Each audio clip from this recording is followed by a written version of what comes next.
Hello welcome to my YouTube channel. ಈ ಒಂದು ವಿಡಿಯೋದಲ್ಲಿ ನಾನು principles and practice of auditing ಸಬ್ಜೆಕ್ಟ್ನ first chapter introduction to auditing, ನಿಮ್ಮ BCom 5th ಸೆಮ್ನಲ್ಲಿರುವಂತಹ ಸಬ್ಜೆಕ್ಟ್, ಅದರ ಫಸ್ಟ್ ಚಾಪ್ಟರ್ ನಾನಿಲ್ಲಿ ಹೇಳ್ತಾ ಇದ್ದೀನಿ.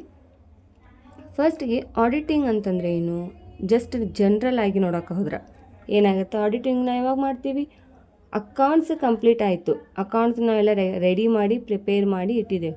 ಸೊ ಅದ್ರದ್ದು ನೆಕ್ಸ್ಟ್ ಮೂಮೆಂಟ್ ಏನಾಗುತ್ತೆ ಅಂದರೆ ಆಡಿಟ್ ಅನ್ನೋ ವರ್ಕ್ ಸ್ಟಾರ್ಟ್ ಆಗುತ್ತೆ. ಹೌದಾ, ಅಂದರೆ ಅಕೌಂಟ್ ಯಾವ ರೀತಿ ಪ್ರಿಪೇರ್ ಮಾಡಿದಾನೋ, ಅಂದರೆ ಕರೆಕ್ಟ್ ಅದನ್ನೋ ಇಲ್ಲೋ ಅನ್ನೋದನ್ನು ಜಸ್ಟ್ ಚೆಕ್ ಮಾಡೋದೇ ಯಾರು, ಆಡಿಟರ್ಸ್. ಇದೇ ಮೇನ್ ಒಂದು ಕೆಲಸ ಆಗಿರುತ್ತೆ auditing. Okay, next, the term audit is derived from the Latin term audire which means to hear. ಅಂತಂದರೆ ಆಡಿಟ್ ಅನ್ನೋ ವರ್ಡ್ ಏನಾಗಿದೆ ಅಂದ್ರೆ it is a Latin word. Audit ಅನ್ನೋದು ಲ್ಯಾಟಿನ್ ವರ್ಡ್ ಆಗೈತಿ.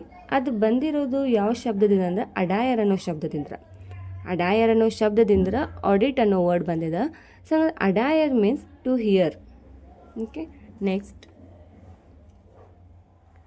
ಇನ್ India the Companies Act 1913 made audit of company accounts compulsory. And also Act 1956 prescribed for the first time the qualification of auditors. It means auditing is not compulsory, but in some government organizations and public organizations, it means public companies, it has made compulsory. In the year 1913, we got this auditing, but there is no specific qualification. Okay, ಏನಂತ ಗೊತ್ತಾಯ್ತಾ, 1913 ಏನಾಯ್ತಂದ್ರೆ ಒಂದು Indian companies act ಪ್ರಕಾರ, Indian companies Act 1913 ಒಂದು ಕಾಯ್ದೆಯನ್ನು ಜಾರಿಗೆ ತಂತು. ಏನಂತಂದ್ರೆ audit ಮಾಡಬೇಕು, ಒಂದು ಕಂಪ್ನಿ ಅದ ಅಂತಂದ್ರೆ ಅಲ್ಲಿ ಇರುವಂತಹ ಅಕೌಂಟ್ಸ್ಗೆ ಕಂಪಲ್ಸರಿಯಾಗಿ ಆಡಿಟ್ನ ಮಾಡಬೇಕು ಅನ್ನೋ ಕಾಯ್ದೆಯನ್ನು ತೊಗೊಂಡು ಬತ್ತು. ಆದರೆ ಇಲ್ಲಿ ಯಾವುದೇ ಒಂದು ಕ್ವಾಲಿಫಿಕೇಷನನ್ನು ಮೆನ್ಷನ್ ಮಾಡಿಲ್ಲ ಅವರ, ಜಸ್ಟ್ ಕಂಪಲ್ಸರಿ ಅನ್ನೋದು ಮೆನ್ಷನ್ ಮಾಡಿತ್ತು. ಆದರೆ ಇದೇ ಕ್ವಾಲಿಫಿಕೇಷನ್ ಇರಬೇಕು ಅಂಥೇಳಿ ಏನೂ ಮೆನ್ಷನ್ ಮಾಡಲಿಲ್ಲ. ಆದರೆ ಇನ್ನು 1956 ಇಂಡಿಯನ್ ಕಂಪ್ನೀಸ್ ಆ್ಯಕ್ಟ್ 1956 ಏನಾಯಿತು ಅಂತಂದ್ರೆ, companies should have at minimum qualification. ಅಂತಂದರೆ ಆಡಿಟಿಂಗ್ ಏನು ಆಡಿಟ್ ಅನ್ನೋ ಒಬ್ಬ ಪರ್ಸನ್ ಅದಾನು, ಆಡಿಟರ್ ಅದಾನು, ಏನಾಗಿರಬೇಕು ಅಂತಂದ್ರೆ ಮಿನಿಮಮ್ ಕ್ವಾಲಿಫಿಕೇಷನ್ ಇದ್ದಿರಲೇಬೇಕು. ಲೈಕ್ ಅವ್ನು ಸಿ ಎ ಆಗಿರಬೇಕು, ಚಾರ್ಟೆಡ್ ಅಕೌಂಟೆಂಟ್ ಕಂಪ್ಲೀಟ್ ಆಗಿರಬೇಕು. ಓಕೆ, ಈ ರೀತಿಯಾಗಿರೋಯ್ತು ಅಂದರೆ ಕ್ವಾಲಿಫಿಕೇಷನ್ ಇರಬೇಕು ಅಂಥೇಳಿ ಒಂದು ಕಾಯ್ದೆ ಬಂತು 1913 ಆ್ಯಂಡ್ 1956. ಇದ್ರ ಬಗ್ಗೆ ನಿಮ್ಗೆ ಗೊತ್ತಿರಬೇಕು.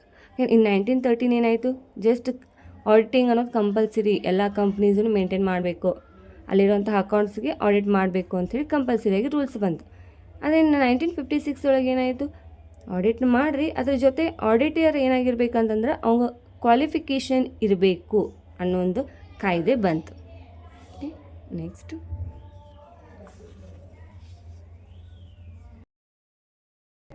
ಮೀನಿಂಗ್ ಹೋಗೋಕ್ಕಿಂತ ಮುಂಚೆ ಈ 3 ಟಾಪಿಕ್ಸ್ ಬಗ್ಗೆ ನಿಮ್ಗೆ ಗೊತ್ತಿರಬೇಕಾಗತ್ತೆ. First one is book keeping, accountancy and auditing. First book keeping ನೋಡ್ರಿ, ಏನಾಗುತ್ತೆ ಅಂದರೆ ಇಲ್ಲಿ ಬುಕ್ ಕೀಪಿಂಗ್ ಒಳಗೆ ನಾವು ನಾರ್ಮಲಾಗಿ ಏನು ಮಾಡ್ತೀವಿ, ಜರ್ನಲೈಸ್ ದ ಟ್ರಾನ್ಸಾಕ್ಷನ್ಸ್. ಏನು ಟ್ರಾನ್ಸಾಕ್ಷನ್ಸ್ಗಳು ಏನು ರೆಕಾರ್ಡ್ಸ್ಗಳು ಏನೇನದ ಅದನ್ನೆಲ್ಲ ನಾವು ಏನು ತೊಗೊತ ಮಾಡ್ತೀವಿ, ಜರ್ನಲ್ ಎಂಟ್ರಿ ಪ್ರಿಪೇರ್ ಮಾಡ್ತೀವಿ. ಆ ಜರ್ನಲ್ ಎಂಟ್ರಿ ಪ್ರಿಪೇರ್ ಮಾಡಿ ಆಮೇಲೆ ಏನು ಮಾಡ್ತೀವಿ, ಅದನ್ನು post to the ledger account post ಮಾಡ್ತೀವಿ. ಆಮೇಲೆ ಲೆಡ್ಜರ್ ಅಕೌಂಟ್ಸನ್ನು ಪ್ರಿಪೇರ್ ಮಾಡ್ತೀವಿ. ಇದನ್ನೆಲ್ಲ ಮಾಡಿದ್ಕೊಳ್ಳೆ ನೆಕ್ಸ್ಟ್ ಏನು ಮಾಡ್ತೀವಿ, ಅದನ್ನು ಅಕೌಂಟೆನ್ಸಿಗೆ ಟ್ರಾನ್ಸ್ಫರ್ ಮಾಡ್ತೀವಿ. It means accountancy next step. ಇಲ್ಲೇನಾಗುತ್ತೆ, ಅಕೌಂಟಿಂಗ್ ಅಂತಂದ್ರೆ ಯಾವ್ಯಾವ ಬರುತ್ತೆ, ಅಕೌಂಟ್ಸ್ ಅಂತ ಬಂತಂದ್ರೆ ಗೊತ್ತಾಗ್ಬಿಡುತ್ತೆ, cost accounting, management accounting, financial accounting. ಇದೆಲ್ಲ ಏನು ಮಾಡುತ್ತೆ ಅಂದ್ರೆ ಇಲ್ಲೇನು ನಾವು ಜರ್ನಲ್ಸನ್ನು ಪ್ರಿಪೇರ್ ಮಾಡಿದ್ದೀವಿ ಅವ್ರ ಲೆಜರ್ಸನ್ನು ಪ್ರಿಪೇರ್ ಮಾಡಿದ್ದೀವಿ, ಅದು ಕರೆಕ್ಟ್ ಅದನ್ನೋ ಇಲ್ಲ ಅಂತ ಫಸ್ಟ್ ಹಂಗೆ ಸ್ವಲ್ಪ ಕ್ವಿಕ್ಕಾಗಿ ಚೆಕ್ ಮಾಡುತ್ತೆ. ಆಮೇಲೆ ಅದ್ರ ಮೇಲೆ ಏನು ಮಾಡ್ತದೆ, next trial balance, profit and loss account ಮತ್ತು ಬ್ಯಾಲೆನ್ಸ್ ಶೀಟ್ಗಳನ್ನು ಪ್ರಿಪೇರ್ ಮಾಡುತ್ತೆ. ಓಕೆ, ಇದಾದ ಕೂಡಲೇ ನೆಕ್ಸ್ಟ್ ಸ್ಟೆಪ್ ಇರೋದು ಆಡಿಟಿಂಗ್. ಆಡಿಟಿಂಗ್ ಅಂತಂದೇನು, ಇಲ್ಲೆಲ್ಲ ಏನಾಗಿ ಬಂದಿರುತ್ತೆ, ಡಾಟಾ ಎಲ್ಲ ಏನಾಗಿರುತ್ತೆ ಆಡಿಟಿಂಗಿಗೆ ಬಂದಿರುತ್ತೆ. ಓಕೆ, ಈ ಒಂದು ಎಲ್ಲ ಡಾಟಾ ಆಡಿಟಿಂಗಿಗೆ ಬಂದಿರುತ್ತೆ.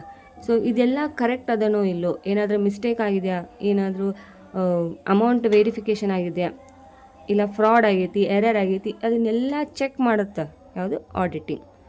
ಯಾವಾಗ ಬರುತ್ತೆ ಗೊತ್ತಾಯ್ತಾ? ಫಸ್ಟ್ ಬುಕ್ ಕೀಪಿಂಗ್ ಬರುತ್ತೆ, ಆಮೇಲೆ ಅಕೌಂಟೆನ್ಸಿ, ಅದ್ರದ್ದು next moment auditing. Okay, next meaning of auditing. Auditing ಅಂತಂದ್ರೆ ಏನು? Auditing is a concern with the verification of accounting and financial records with a view to determine their accuracy and reliability. ನೋಡಿರಿ, ನೀವು ಇಷ್ಟು ಸಿಂಪಲ್ಲಾಗಿ ತಿಳ್ಕೊಂಬಿಡ್ರಿ. Auditing ಅಂತಂದರೆ ಏನು ಅಂತಂದ್ರೆ ಎಲ್ಲ ಟ್ರಾನ್ಸಾಕ್ಷನ್ಸ್ಗಳನ್ನು, ಎಲ್ಲ ಎಂಟ್ರೀಸ್ಗಳನ್ನು ಇವ್ರ ಅಕೌಂಟ್ಸ್ ಏನೋ ಪ್ರಿಪೇರ್ ಮಾಡಿದ್ದೀವಿ, ಆ ರೆಕಾರ್ಡ್ಸ್ ಎಲ್ಲ ಕರೆಕ್ಟ್ ಅದನ್ನೋ ಇಲ್ಲ ಅಂತ ಚೆಕ್ ಮಾಡುತ್ತಾರೆ. Examine the transactions, examine the accounts, just to verify the accounts is called what? Audit. ಎಲ್ಲ ಎಕ್ಸಾಮೈನ್ ಮೀನ್ಸ್ ವಾಟ್? ಪರೀಕ್ಷೆ ಮಾಡುವುದು, ಪರೀಕ್ಷಿಸುವುದು, ಈ ರೀತಿ ಬರುತ್ತೆ. ನೀವು ತಿಳ್ಕೊಂಬಿಡ್ರಿ ಎಕ್ಸಾಮೈನ್. ಆಮೇಲೆ ನೆಕ್ಸ್ಟ್ ಆಯಿತು, ಆಡಿಟಿಂಗ್ ಮೀನಿಂಗ್ ಅಷ್ಟೇ ಇರೋದು, ಸಿಂಪಲಾಗಿ ನೀವು ತಿಳ್ಕೊಂಬಿಡ್ರಿ. ಆಮೇಲೆ ಇವಾಗ ನೋಡಿರಿ, ಇಲ್ಲಿ ಫೈನಾನ್ಷಿಯಲ್ ರೆಕಾರ್ಡ್ಸ್, ಅದೇ ಇವಾಗ ನಾವು ಏನು ಇಲ್ಲಿ ಬ್ಯಾಲೆನ್ಸ್ ಶೀಟ್ ಆಗಿರ್ಬೋದು, ಪ್ರಾಫಿಟ್ ಆ್ಯಂಡ್ ಲಾಸ್ ಆಗಿರ್ಬೋದು, ಇದನ್ನೆಲ್ಲ ನಾವು ಏನಿಲ್ಲ ಪ್ರಿಪೇರ್ ಮಾಡಿದ್ರೆ ಅದನ್ನೆಲ್ಲ ಫೈನಾನ್ಷಿಯಲ್ ರೆಕಾರ್ಡ್ಸ್ ಅದನ್ನೆಲ್ಲ ಚೆಕ್ ಮಾಡುತ್ತೆ. ಫೈನಾನ್ಷಿಯಲ್ ಸ್ಟೇಟ್ಮೆಂಟ್, ಫೈನಾನ್ಷಿಯಲ್ ರಿಪೋರ್ಟಿಂಗ್, ಇದನ್ನೆಲ್ಲ ಚೆಕ್ ಮಾಡುತ್ತೆ. ಜಸ್ಟ್ ಚೆಕ್ ಮಾಡುತ್ತೆ ಅಷ್ಟೆ, ಅದನ್ನು ತಿದ್ದಕ್ಕೆ ಹೋಗೋದಿಲ್ಲ. ಬಟ್ ಏನು ಮಾಡುತ್ತೆ? ಚೆಕ್ ಮಾಡುತ್ತೆ. ಅದನ್ನು ಅಲ್ಲಿ ಮೇಲೆ ಯಾರು ಇರ್ತಾರೋ, ಇವ್ರು ಹೆಡ್ ಅಂತ ಇರ್ತಾರೋ ಆಡಿಟರ್ಗೆ, ಸೊ ಆಡಿಟರ್ನ ಒಬ್ಬ ತೊಗೊಂಡಿರ್ತಾರೆ, ಅಪಾಯಿಂಟ್ ಮಾಡ್ಕೊಂಡಿರ್ತಾರೆ, ಆ ಪರ್ಸನ್ಗೆ ಹೋಗಿ ಮುಟ್ಟಿಸ್ತಾರೆ ಅಷ್ಟೆ. ಅದನ್ನು ಬಿಟ್ಟು ಅವರ ಹೋಗಿ ವಾಪಸ್ ಆ ಯಾವ ಪರ್ಸನ್ ಮಿಸ್ಟೇಕ್ ಮಾಡಿದಾನೋ ಅವ್ನಿಗೆ ಹೋಗಿ ಹೇಳೋದಿಲ್ಲ. ನೆಕ್ಸ್ಟ್ ಓಕೆ, ಈ ಒಂದು ವಿಡಿಯೋದಲ್ಲಿ ಆಡಿಟಿಂಗ್ ಅಂತಂದ್ರೆ ಏನು, ಆಡಿಟಿಂಗ್ ಯಾವ ವರ್ಡ್ದಿಂದ ಬಂದಿದೆ, ಅದರದ್ದು ಮೀನಿಂಗ್ ಏನು, ಆಮೇಲೆ 1913 ಆ್ಯಂಡ್ 1956 ಆ್ಯಕ್ಟ್ಗಳ ಬಗ್ಗೆ ಗೊತ್ತಾಯಿತು, which relates to the auditing and audit meaning ಆಗಿರ್ಬೋದು, ಆಮೇಲೆ ಅದನ್ನು ಯಾವಾಗ ಪ್ರಿಪೇರ್ ಮಾಡ್ತೀವಿ ಅನ್ನೋ ಕಂಪ್ಲೀಟ್ ಇನ್ಫಾರ್ಮೇಷನ್ ಈ ಒಂದು ವಿಡಿಯೋದಲ್ಲಿ ನಿಮ್ಗೆ ಗೊತ್ತಾಗಿದೆ. ನೆಕ್ಸ್ಟ್ ಆಬ್ಜೆಕ್ಟಿವ್ಸ್, ಅಡ್ವಾಂಟೇಜಸ್, ಇದನ್ನೆಲ್ಲ ವೀಡಿಯೋಸ್ ಮಾಡ್ತೀನಿ. Please support me and thanks for watching.